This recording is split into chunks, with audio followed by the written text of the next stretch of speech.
જરા પણ ફાટે નહીં અને બધાને ભાવે એવું નવી રીતે ખજૂરવાળું દૂધ બનાવવા મેં 5 થી 6 નંગ જેટલા ખજૂરના ઠળિયા કાઢીને લીધા, સાથે 2 નંગ જેટલા અંજીર લીધા. ખજૂર અને અંજીરને પાણીથી સારી રીતે ધોઈ અને એક્સ્ટ્રા પાણી કાઢી લેશું. આ પ્રોસેસ કરવાથી આપણું દૂધ ક્યારેય નહીં ફાટે. હવે એક બાઉલમાં 4-5 નંગ જેટલી બદામ, 2 અખરોટ, થોડા કાજુ, થોડા પિસ્તા, ચારોળી અને 1 ચમચી જેટલા મગજતરીના બી ઉમેરી એને પણ સારી રીતે ધોઈ લેશું.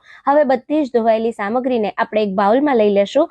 એમાં 1 નાની ચમચી જેટલા ખસખસ અને થોડા કેસરના તાતણા ઉમેરી દઈશું. સાથે અડધા કપ જેટલા ગરમ દૂધમાં બધી સામગ્રીને અડધા કલાક જેવી પલાળી દઈશું. અડધા કલાક પછી કડાઈમાં 1 નાની ચમચી જેટલું પાણી ઉમેરી દઈશું અને એમાં અડધા લીટર જેટલું દૂધ ઉમેરી દઈશું. દૂધમાં એક બોઇલ આવે એટલે આપણામાં દૂધ સાથે પલાળેલી બધી સામગ્રી ઉમેરી ધીમા ગેસની ફ્લેમ પર 10 મિનિટ દૂધને ઉકાળી લેશું. દૂધ ઉકળે એટલે સૂટ પીપરી મૂળનો પાવડર ઉમેરી સારી રીતે મિક્સ કરી લેશું અને થોડું આ દૂધ ઠંડુ થાય એટલે એને હેન્ડ બ્લેન્ડરથી ક્રશ કરી ગરમા ગરમ સર્વ કરો.